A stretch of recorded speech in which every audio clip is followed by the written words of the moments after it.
साथियों नमस्कार, कैसे हैं आप सब लोग। मज़ामा केम छो कसा आहेस। साथियों, हम सब सुखी रहना चाहते हैं। हम सब चाहते हैं कि जीवन में कोई भी दुख नहीं हो। पर दुख कब आता है कि जब जीवन हमारा अनफिट हो जाए। पर ज़रा सोचिए कि आप तो बिल्कुल ठीक है, आपने कोई गलत काम नहीं किया, आपने किसी का दिल भी नहीं दुखाया, और आपके जीवन में एक ऐसी लड़की आ गई जो मैरिज के लिए ही अनफिट है। वो क्या आपका असर करेगी? हो सकता है कि वो आपको मार भी दे, हो सकता है कि वो आपको अपाइज कर दे, आपको डिप्रेशन में ले आए, वो कहीं का नहीं छोड़े आपको। साथियों, बेसिकली प्रॉब्लम क्या है कि जब भी हम शादी के लिए निकलते हैं ना, लड़की ढूंढने के लिए, तो बिल्कुल हम होते हैं चित बावड़े कि लड़की चाहिए, अच्छी लड़की चाहिए। अरे कोई अपने आप को गलत कहेगा नहीं। कभी देखा है क्या आपने कि लड़की वाले कह रहे हो अरे देखो लड़की हमारी आवारा है, खुला सांड है, कभी भी टकवा देगी आपको। वो तो क्या बोलेंगे, भाई बहुत अच्छी है, ये तो गाय है गाय। क्लियर है बात है। तो इसलिए आज के दौर में अगर आप चाहते हो बेहतरीन, तो किसी पर भी आपको विश्वास नहीं करना है। ये आपको मैं इसलिए कह रहा हूँ कि भाई आप तो बहुत छोटी चीज़ हो।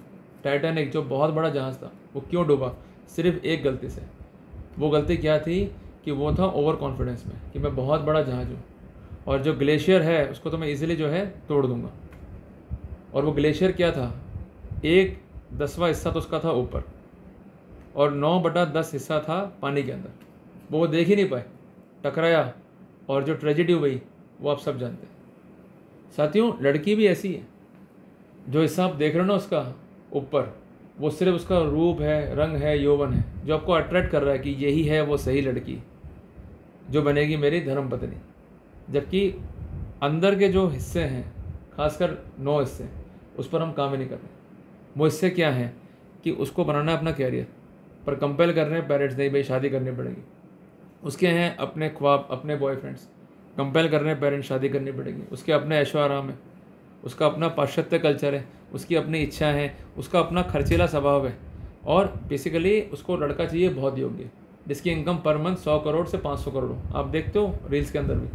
और फिर एक गाना चलता है, कहाँ से आते हैं ऐसे लोग, कहाँ से आते हैं ऐसे लोग, भगवान जाने, क्वेश्चन मार्क। तो मेरा कहना यह है कि देखो, अपन इतने योग्य नहीं है ना, अपन कोई बड़े बाप की औलाद है। अगर आपकी लाइफ में आ गई ना ट्रेजेडी, तो आप कहीं के नहीं रहोगे। भाई आपके पास क्या असेट है? एक बार आप एक काम करना, आज रात को सारे बैठना घर वाले, और निकालना अपनी प्रॉपर्टीज़। क्या असेट है आपके पास में? मुश्किल से होंगी 70 से 80 लाख के बीच में। क्लियर है? अगर इतना है तो there is no need to have any tension. जब कुछ है ही नहीं और जो कुछ है वो निकल जाएगी तो क्या फ़र्क पड़ेगा? हाँ, अगर प्रॉपर्टियाँ हैं करोड़ों में, 5 करोड़, 10 करोड़, 20 करोड़, तो फिर टेंशन का विषय। और फिर भी अगर अलर्ट नहीं हुए तो फिर कोई नहीं बचा पाएगा आपको। जब घरों से बाहर निकलते हो, ताले मारते हो नहीं मारते हो? ये ताले कौन मारता है? जिसके पास संपत्ति है। जो ताले मारता ही नहीं उसके पास है ही क्या? अगर चोर आ भी गया तो चोरा भी क्या लेगा? क्लियर है बात ये। तो इसलिए आपको अपनी अगर प्रॉपर्टी, अगर आपको अपनी असेट सेव करनी है तो आपको वर्कआउट करना पड़ेगा। आपको बनना पड़ेगा गोताखोर, समुद्र की गहराइयों में जाना पड़ेगा, और क्या क्या है लड़की के बारे में उसको मालूम करना पड़ेगा। क्लियर है? जब तक हम लड़की का पास्ट नहीं जानेंगे, तब उसके प्रेजेंट के बारे में फैसला करना अपने आप में ही गलत होगा। ये स्थिति वैसी है कि हमको मालूम है कि जिससे हम शादी कर रहे हैं वो गलत है, पर करें क्या? समाज है, मैरिज तो करना पड़ेगा। तो समाज को देखकर अगर मैरिज कर रहे हो, अगर दुख आ गया तो ये समाज कभी भी आपका साथ नहीं देगा। जो लोग शादियों में खूब नाच लिए, खूब खाना खा लिए, वो लोग किसी काम कर्म के नहीं हैं। और बेसिकली शादी में होता है क्या? लोग आते हैं, खाना खा जाते हैं, लिफाफे जो है दे जाते हैं, फिर रात को उनकी होती बुराइयाँ, अरे 200 रुपये का लिफाफा दे गया, साला खाना खा गया, पूरा परिवार आ गया। और कई बार ऐसा होता है कि लिफाफा दे दिया 1100 रुपये का, अरे बहुत नेक आदमी है, एक ही आदमी आया, लिफाफा देके 1100 रुपये का, बहुत सज्जन आदमी है, और है क्या? तो बेसिकली लिफाफा मिल जाएगा, आप खुश हो गए, नहीं मिला गालियाँ दोगे, और लिफाफा गायब भी हो गया। भाई कहाँ गया लिफाफा? ये बंदा तो खाना खा गया, निकाल भैया कैमरे की रिकॉर्डिंग, चेक करते हैं उसको। क्लियर है बात ये? तो इसलिए मैं कह रहा हूँ, do not take your marital life casual. Okay, देखो लड़की अगर आपके घर में आ गई ना एक बार ब्याह करके, तो जैसे ये लड़की भाग रही है इस बंदे के पीछे, वो आपकी प्रॉपर्टी, पैसा, आपका असेट, आपका जो भी है वैल्यूबल्स, सब पर जो है कब्जा जो है जमा लेगी, और उसके पास एक ही शब्दावली है, वो है स्त्री धन। ये मेरा ही धन है, मेरे को चाहिए। क्या करोगे फिर अब? भाई एक तो थी वो वाली स्त्री जो थी भूत प्रेत, लोगों ने लिख दिया चील के मुँह से कि वो स्त्री अब मत आना, तो वहाँ तो काम चल गया। अब अगर आपने लिख भी दिया कि वो स्त्री फिर मत आना, तो क्या ये स्त्री आपको छोड़ देगी? ये तो कोर्ट के वारंट, संबंध सब कुछ ले जाएगी, और अल्टीमेटली आपको ही फेस करना पड़ेगा। तो इसलिए भाई थोड़ा सा सावधान हो जाओ, अलर्ट हो जाओ, अदरवाइज जो है मारे जाओगे। क्लियर है बात ये? साथियों, मेरे एक मित्र हैं, वो मुझे एक बात कहते हैं हमेशा ही जब भी मिलते हैं कि जो ये महिला है ना, इन पर विश्वास मत करना। मैंने कहा भाई ऐसा क्यों? ये तो अच्छी भी होती हैं भाई, आपको कोई दुख हो तकलीफ हो तो काम तो महिला आएगी आपकी। क्लियर है बात है? वो बोलता ठीक बात है, वो काम आएगी, वो उनका गुड पार्ट है।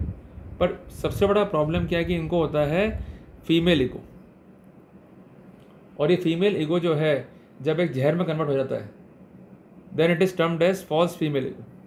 फिर ये जहर थूकती रहती है, घर में आग लगा देंगी आपके आके, या घर में जो है माहौल कर देंगी टॉक्सिन। अल्टीमेटली आप सर्वाइव नहीं कर पाओगे। उदाहरण के लिए कई बार ऐसा होता है कि आपकी वाइफ को जो है पड़ोस वाली आंटी भड़का गई, सब कुछ ठीक चल रहा है, अरे वो तुम तो बहुत अच्छी बहू हो और तुम तो बहुत सेवा करती हो अपनी सास की भी, और देखो तुम्हारी सास पड़ी रहती है बिस्तर के ऊपर। बस ये जहर घोल गई, वो पूरा घर तबाह कर गया आपका। इसलिए पड़ोस वाली अगर भाभी जी भी हैं और वो जहरीले किस्म की हैं, उनको दूर रखो अपने घर से, अदरवाइज़ वो घर तबाह कर देंगी। क्लियर है? और इसलिए बार बार मैं कह रहा हूँ, घात विश्वास में होता है। अगर आप ट्रस्ट कर रहे हो, डेफिनेटली अगला जो उसको अथॉरिटी मिली है उसका मिसयूज़ करेगा करेगा। अब साथियों, आपने गोताखोरी कर ली तो उसका मतलब ये थोड़ा कि अपन समुद्र जो है देख कर आ गए, आपको गहराइयों में जाना पड़ेगा, और जो निचला हिस्सा है उसको जो है देखना पड़ेगा। भाई बेसिकली जब हम कोई लोन लेते हैं प्रॉपर्टी पे, तो बैंक जो है पूरी प्रॉपर्टी को वेरीफाई करवाता है कि ये तो नहीं कि इस पर ऑलरेडी इनकम्पेंसेस है या ये डिफेक्टिव है, किसी कोर्ट केस में जो है ये इन्वॉल्व है। जब सब कुछ क्लियर होता है तभी बैंक आपको लोन देता है। क्लियर है बात ये? तो आप अभी भी क्यों नहीं चाहते हो वेरिफिकेशन करना? क्यों मौन बैठे? अगर वेरिफिकेशन करना है, सबसे पहले आप अपने पेरेंट्स से कह दो कि भाई जल्दबाजी मत करो। अगर लड़की जो है गलत रूप से घर में आ गई तो फिर हमें कोई नहीं बचा पाएगा, हमारी प्रॉपर्टी पैसा सब ही खा जाएगी। अगर आप तैयार हो तो ले आओ फिर घोड़ी, मैं बैठता हूँ और फिर शादी कर लेते हैं, ले आते हैं ब्याह के इसको भी। क्लियर है बात है? पर आप चाहते हो कि नहीं भाई मुझे सेव करनी है अपनी प्रॉपर्टी पैसा, तो फिर आपको बनना पड़ेगा प्लानिंग का हिस्सा। और अब भी नहीं बने तो फिर ठीक है, फिर जो हो रहा होने दो। फिर आप क्यों कोसते हो भाई लड़कियों को, भाई ये गलत कर रही हैं, ये जो है लड़कों को मार रही हैं, हत्याएँ कर रही हैं। बेसिकली वो हत्या नहीं कर रही है, उसके दिमाग में एक चीज़ सेट है कि मैं शादी करूँगी इससे, अल्टीमेटली इसको मार दूँगी, इसकी हो जाऊँगी विधवा, तो मुझे प्रॉपर्टीज़ मिल जाएगी। और आजकल तो कई स्कीम भी आ गई इंश्योरेंस की कि अगर कोई लेडी है वो विडो हो गई और उसके नाम पे कोई असेट है, तो जो कंसेंट लेनदार हैं वो प्रॉपर्टी को अटैच भी नहीं करा पाएंगे। इसका भी जो है वो मिसयूज़ करती हैं। क्लियर है बात ये? और अल्टीमेटली जब उनको पैसा मिल जाता है, असेट जो है मिल जाती है, तो जो पुराना आशिक है उनकी लाइफ में आ जाता है, और फिर वो कहती हैं कि पति नहीं आएगा अब राहों में, क्योंकि मैं आऊँगी अब से सिर्फ तुम्हारी बाहों में। तो आओ प्रिय मज़ा करें। क्लियर है बात ये? तो आप नहीं चाहते कि ऐसा अनर्थ हो, तो इसलिए अब सही समय है स्ट्राइक करने का। अब भी स्ट्राइक नहीं करा, नहीं जगे तो मारे जाओगे भाई, आगे फिर आपकी इच्छा है। तो आपको क्या करना है, गोताखोरी के अंदर कुछ पॉइंट्स पे काम करना है। और जब भी आप जा रहे हो लड़की देखने के लिए, तो ये पॉइंट जो हैं आपके माइंड में होने भी चाहिए। और सबसे पहला पॉइंट है कि लड़की को कितना इंटरेस्ट है अपने कैरियर के अंदर। कैरियर बेसिकली हर किसी को बनाना है, पर प्रॉब्लम क्या होती है कि जब भी लड़कियां या लड़के अपना कैरियर सेट करते हैं तो उनकी उम्र जो है वो बीतती रहती है, शादियाँ होती है लेटर एज के ऊपर, और जो शारीरिक आकर्षण है वो ख़त्म हो जाता है, फिर तनाव बढ़ते हैं और बात जो है वो डिवोर्स से पहुंचती है। तो कैरियर बनाए अच्छी बात है, पर यहाँ पर दायित्व है पेरेंट्स का कि उन्होंने किस एज के ऊपर अपने बच्चों का रिश्ता जो है तय करना उचित समझा है, और क्या उनके डिसीजन को क्या उनके बच्चे हैम्पर कर रहे हैं या नहीं। उदाहरण के लिए पेरेंट्स चाहते हैं कि बच्चे शादी कर लें 22 से 27 साल की एज के भीतर भीतर, जो कि एक अच्छी एज है। पर लड़की जो है अड़ी हुई है, नहीं साहब मेरे को तो अपना कैरियर सेट करना है, मेरे को तो अभी और पढ़ना है, और मैं तो पढ़ूंगी जी, ये करूंगी जी, वो करूंगी जी, और जिस कारण से उसका मैरिज डिले हुआ है। तो ऐसे सिनेरियो में आप एक बात को पकड़ लो कि कैरियर उसके लिए प्राइमरी की है। भविष्य में शादी कर लेगी, फिर वो क्या बोलेगी, मुझे तो जॉब करनी है, मुझे तो अपना कैरियर सेट करना है, मैं तो पढ़ी लिखी हूँ, मैं यहाँ पर सिर्फ और सिर्फ पत्नी बन के आई हूँ, मैं घर की नौकरानी नहीं हूँ, घर के काम करवाने हैं, मैट्स लेकर आओ। अल्टीमेटली आपके लिए ट्रबल होगा, बात पहुँचेगी तलाक तक, और आपका लाखों रुपया भी खराब होगा, एलिमनी भी देना होगा, और अल्टीमेटली आपको मेंटल ट्रबल भी कॉज होगा। तो अगर आपको आराम से ही वस्तु स्थिति गलत दिखाई दे रही है, अवॉइड। फिर भी आप चाहते हो कि नहीं भाई हमको प्रोसीड करना है, तो फिर आप प्रोसीड करो। पर ये एक इम्पॉर्टेंट पॉइंट है जो आपको दिखाई देना चाहिए अगर आप जो है ऑब्जर्व कर रहे हो लड़की के परिवार को। अगर ये पॉइंट आपने अवॉइड कर दिया, जो कि बहुत महत्वपूर्ण पॉइंट है, तो आप अपने घर में पत्नी नहीं पनौती लाने जा रहे हो। साथियों, दूसरा महत्वपूर्ण बात यह है कि कई बार ऐसा होता है कि अच्छे लड़के की चाह में समय निकल जाता है। भाई बड़ा आश्चर्य होता है कि जब लड़की का बाप लड़कों से पूछता है, अरे भाई तुम्हारी प्रॉपर्टी कितनी है, तुम्हारा असेट कितना है, या तुमने क्या जो है मुकाम हासिल करा। भाई ये बात उन्हें तब करनी चाहिए कि जब वो खुद ऐसा मुकाम जो है हासिल कर चुके हो। भाई घर में खाने को रोटियां नहीं है, हालत ख़राब है, छोटा सा घर है, और बड़े हैं पूछने वाले लड़कों से कि भाई तुम्हारी प्रॉपर्टी बताओ, और आप लोग बड़े शरीफ हो, ये लो साहब हमारे तो 3 तो खेत हैं, 10 तो हमारी बिल्डिंग है जी, शहर में बहुत नाम है जी हमारा, और हम तो बहुत पैसा कमा के बैठे हुए जी। बस जैसे आपने कह दिया, आपने पैदा कर दिया ग्रेड, और जैसे ये ग्रेड का वायरस घुस गया, अब इनका आप में डेवलप होना शुरू हो जाएगा इंटरेस्ट कि ये लड़का बड़ा काम का है, जी फांस ले इसको, शादी कर ले, और अपने को क्या है, जमा तो ठीक, नहीं जमा तलाक ले लेंगे, और भारी भरकम मिलेगा अपने को एलिमनी। तो उनको रिस्क फैक्टर है 0, पर आपको रिस्क फैक्टर है 100%। तो चाहते हो कि ऐसा हो तो फिर ठीक है, करो। हम लोग क्या एडवाइस करते हैं कि लड़का जब भी जाए लड़की देखने के लिए, साफ साफ कहते हैं कि भाई मेरे पास तो कुछ भी नहीं है, मेरी जो प्रॉपर्टीज़ हैं वो मेरी माँ के नाम है, पिताजी के नाम है। अगर हम लोग उनकी सेवा करेंगे तो गिफ्ट तो मिल जाएगी, नहीं करेंगे तो ये बना है फैमिली ट्रस्ट, वहाँ चली जाएगी, और लड़की से साइन करा लो उस एग्रीमेंट के ऊपर। अगर उसके बावजूद वो आपसे प्यार करती है और वो चाहती है बतौर पत्नी निवास करना, तो वो कर लेगी, वो सही लड़की है। और अगर वो फिर भी आपको आंख दिखाती है कि नहीं भाई ऐसा नहीं होता है, मेरे नाम पे कुछ करो, मेरी सिक्योरिटीज़ जो है होनी चाहिए, या फिर मेरे भविष्य का क्या होगा, तुमने क्या सोचा मेरे बारे में, या उस समय नहीं बोलती है, बाद में ये बात कहती है फ़ोन से आपको, वो एक बैड गर्ल है, वो एक अनफिट गर्ल है, आपको बर्बाद कर देगी। उसका रुझान सिर्फ पैसों में और प्रॉपर्टी में। भाई जो आप कहते हो ना, उससे बहुत कुछ मालूम पड़ जाता है। लड़की अगर आपको बार बार हिट कर रही है, प्रॉपर्टीज़ पे आपकी बात कह रही है, तो उसका मतलब वो सिर्फ और सिर्फ आपकी प्रॉपर्टीज है। भाई ना तो अपन ने कुछ कमाया है, ना कोई मेहनत करी है, पति है ही ATM मशीन, खर्च करेगा और हम खर्च करवाएंगे। भाई बेसिकली उनको आपकी नस मालूम है, उस नस को दबाती रहती बार बार, वो नस है सेक्स। उनको मालूम है कि जैसे इसने होशियारी करी, नल बंद कर दो, मरता क्या नहीं करता। इसे बार बार मैं कह रहा हूँ कि सेक्स बॉडी की एक नीड है, पर उसको अपना एक वीक पॉइंट मत बना देना। अगर आपने उसको बना दिया अपना वीक पॉइंट और उसको कह दिया कि भाई तुम्हारे बिना मेरा गुजारा नहीं चलेगा, तो बस वहीं आप गिर गए। और कहते भी हैं कि दुश्मन को अपने भेद मत दो। आप उसको अपना वीक पॉइंट दे दोगे, वो उसको प्रेस करती रहेगी, आपको ब्लैकमेल करती रहेगी। कभी बोले कि 5,000 दो, फिर बोले कि 10,000 दो, फिर मैं तो जा रही हूँ, मुझे 50,000 रुपये दो, फिर मेरी बहन है उसके खर्चे उठाओ, मेरा जो बहनों है इसके खर्चे उठाओ, जो मेरे पेरेंट्स हैं उसके खर्चे उठाओ। अगर आपको लगता है कि भाई हम ये समस्याएं फेस कर सकते हैं और हम ट्रबल के लिए तैयार हैं, और हमको ये बात का पूरा अंदाज़ा है कि ऐसा होगा, then definitely you are welcome for a marriage. अगर आप चाहते हो कि ऐसा नहीं हो, then work out on the side issue. चौथा जो पॉइंट है वो है कि जो उनका एम्बिशियस पॉइंट है वो काफ़ी ज़्यादा है। भाई बेसिकली क्या है, ये लोग हैं पापा की परियां, इनके पास से पंख है, उड़ते रहती हैं यहाँ से वहाँ, और लोग कहते हैं कि भाई लड़के होते हैं पापा के चमगादड़, और आपको भी शौक है उड़ने का। भाई जितना है उतना ही दिखाओ उनको, किधर है बात ये, चाहे प्रॉपर्टी हो चाहे पैसा, अब होता है क्या है कि आपके पास है भले कार मारुति 800, जाएंगे फ्रेंड के पास, अरे यार मेरी बंदी को सेट करना है, दे दे तेरी चाबी BMW की या मर्सिडीज़ की या बड़ी गाड़ी की, उसको दिखाएंगे, उसको कर देंगे उतावला, जेब में 2 रुपये नहीं है, इसको ले जाएंगे बड़े होटल में और खाना खिला रहे हैं। तो एक्सेसिव खर्चा करना इनकी जो फॉल्स ईगो है उसको और मोटिवेट करता है, और अल्टीमेटली ये फिर पीछे पड़ती हैं आपके। और ध्यान रखिएगा, कानून के हाथ तो सिर्फ लंबे हैं और इनके हाथ या जो इनके पैर हैं वो भी लंबे हैं, ये पाताल तक पीछा करेंगी आपका, छोड़ेंगे नहीं आपको। और एक बार अगर चिपक गई महिला है आपके पीछे तो ये बन जाएगी जोड़ी विक्रम बेताल की। क्लियर है?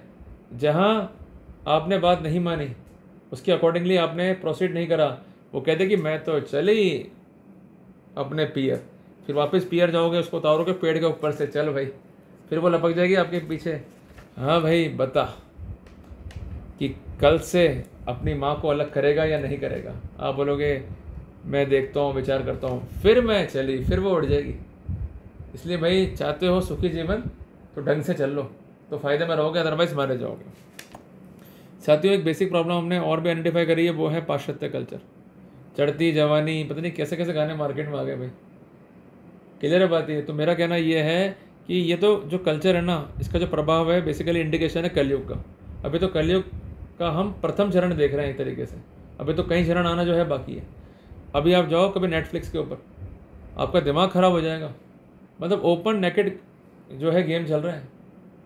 सरकार एक तरफ कहते हैं कि भाई जो प्रोनोग्राफी वो ऑफेंस है, IT एक्ट बना हुआ है, सुप्रीम कोर्ट पीछे पड़ा हुआ है, पर ये नेटफ्लिक्स पर जो नग्नता जो है परोसी जा रही है, इस पर कौन बोलेगा? जो ये सोशल मीडिया पे हो रहा है खेल, उस पर कौन बोलेगा? भाई किसी महिला की प्राइवेसी लीक करना अपराध है, और किसी महिला की प्राइवेसी एक बड़ा कंसर्न है, पर वो खुद ही एक्सपोज कर रही है अपने आप को। कपड़े देखो जी आप कैसे पहन लेती हैं, सब कुछ एक्सपोजर हो रहा है बॉडीली पार्ट का। और किसी ने ठीक भी कहा है कि आज के टाइम पे तो सिर्फ हृदय और जो किडनी है यही रह गए हैं अब तो प्राइवेट ऑर्गन, बाकी सब कुछ ही एक्सपोज हो गया अब तो। और अब तो बच्चे बच्चे को मालूम है कि क्या है ये खेल दिखा रही हैं दीदियाँ। क्लियर है बात ये? इनको कोई शर्म नहीं है। और बेसिकली इस तरह के मटेरियल से जो छोटे छोटे बच्चे हैं उनके माइंड पे क्या होता है, एक नेगेटिव असर। और धीरे से जाएंगे कमरे के अंदर, अपने पापा का जो है फ़ोन उठा के ले जाएंगे और अल्टीमेटली शुरू हो गए, अरे वाह, अरे वाह ग्रेट। फिर इनको कुछ वीडियो और मिल जाएंगी सर्च करते करते, क्योंकि ज़माना भी AI का है। वो वीडियो क्या मिलेगी, हंस मैथुन कैसे करें, हंस मैथुन के फ़ायदे, बस उसके बाद तो हो गया कार्यक्रम। तो इसलिए बार बार मैं कह रहा हूँ कि ये जो पाश्चात्य कल्चर है ये बड़ा नेगेटिव पार्ट है। लड़की का प्रोफाइल चेक करो, उसका सोशल मीडिया चेक करो, अगर वो हाईली इन्फ्लुएंस्ड है from the foreign culture, avoid, वो अनफिट है, बर्बाद कर देगी आपको। क्लियर है बातें? इसके अलावा जो हमने फैक्टर ऑब्जर्व किया है वो है ऐशो आराम की ज़िंदगी, कि हम तो बैठे बैठे जो है खाएंगे, कि भाई इनके पापा ने जो है FD कर रखी है तो हम ही खिलाएंगे इनको बैठे बैठे, हम तो मजदूर हो गए जी। और आज के टाइम में मैंने देखा कि जब आप लोग शादियाँ करते हो ना, तो जिम्मेदारी जो है वो लेता है पूर्ण रूप से लड़का पक्ष। लड़की वालों को वेलकम कर रहा है, आराम से रुकवा रहा है, अल्टीमेटली वो बन गए मजदूर लड़के वाले तो, और लड़की वाले आराम से आ रहे हैं, खर्चा 1 रुपये का नहीं करा और बन गए शहंशाह। बिस्तर क्यों नहीं लगा, खाना टाइम पे क्यों नहीं आया, और आप कर रहे हो जिया जोड़ी। उनको पहले दिन से मालूम पड़ गया कि ये तो है ही फट्टू किस्म के लोग, और जैसा हम चाहेंगे वैसा घुमा देंगे इनको। और सबसे इम्पोर्टेंट बात यह है कि खुशी खुशी कर दो विदा कि रानी बेटी राज करेगी। ये फॉर्मूला लेके जो ये भारतीय महिला हैं वो अपने ससुराल में प्रवेश करती हैं। अब इनको लगता है कि भाई राजपाट तो हमारा कहाँ चला गया, हम है रानी साहिबा, दासी हाजिर हो। अब दासी तो हाजिर होते नहीं है, सामने आ गई सास, अरे भाई मर गए, और सास बोलते कि भाई दे दे बच्चा, झाड़ू मार दे नहीं तो, या फिर पोछा मार दे। अब वो दिन भर सास पीछे बैठे रहती है बहुओं के, या तो बच्चा दे दे या फिर झाड़ू मार दे या फिर पोछा मार दे। अब वो हो गई परेशान कि या तो मैं भाई हूँ या बच्चा पैदा करने वाली मशीन हूँ, मैं हूँ क्या भाई। क्लियर है बात ये? और ट्रबल क्या है हमारे साथ में कि हम जो एक्सपेक्टेशन लेके बैठे ना आजकल लड़कियों से, उसको आपको अवॉइड करना पड़ेगा। और पहली एक्सपेक्टेशन क्या है कि लड़की ले आओ गरीब घर की तो वो भला कर देगी, वो भला नहीं करेगी आपका। और अगर आपको इतना ही शौक है ना कि गरीबों को भला करने का, तो उस गरीब घर की लड़की शादी किसी अच्छे मंडप में करा दो, आपका जो है कल्याण हो जाएगा। पर उसको घर में लिया है और सब कुछ दिखा दिया आपने ये, तो फिर आप बच नहीं पाओगे। किधर है बात ये? तो जो ऐशो आराम है ये लाइफ अपने को देनी नहीं है। अगर ऐसे परिवार में शादी कर रहे हो जहाँ लड़की के आगे पीछे जो है नौकर चल रहे हैं, बॉडीगार्ड चल रहे हैं, और वो हर काम जो है लग्जरियस चाहती है, उसकी इंटेंशन ये है कि मुझे तो आराम चाहिए, मैं तो कुछ काम नहीं करूँ, तो फिर आप जो है घाटे का सौदा कर रहे हो। क्लियर है बात ये? तो इसलिए बहुत चीज़ें ये पॉइंट वाइज जो है आपको नोट भी करनी है, और ये बहुत पैनिक पॉइंट्स है। अगर अवॉइड कर दिया, दिखते हुए भी आपने चीज़ों को अवॉइड कर दिया, फिर कोई नहीं बचा पाएगा आपको मेरे दोस्त। आगे फिर आपकी इच्छा है, आप चाहते हो दीवार पर लग जाए आपकी फ़ोटो और चढ़ जाओ उसमें हार, तो फिर तुरंत करो शादी और कर दो हम सब पे उपकार। क्लियर है बात ये? और चाहते हो कि ऐसा नहीं हो कि आपका डीपी जो है वो रोज़ चेंज हो जावे, तो इसलिए बन जाओ भाई योजना का हिस्सा, अन्यथा छप जाएगा स्थानीय अखबारों में आपका किस्सा। और सबसे जो बड़ा खतरा मेन साइड को है ना, वो है पूर्व बॉयफ्रेंड।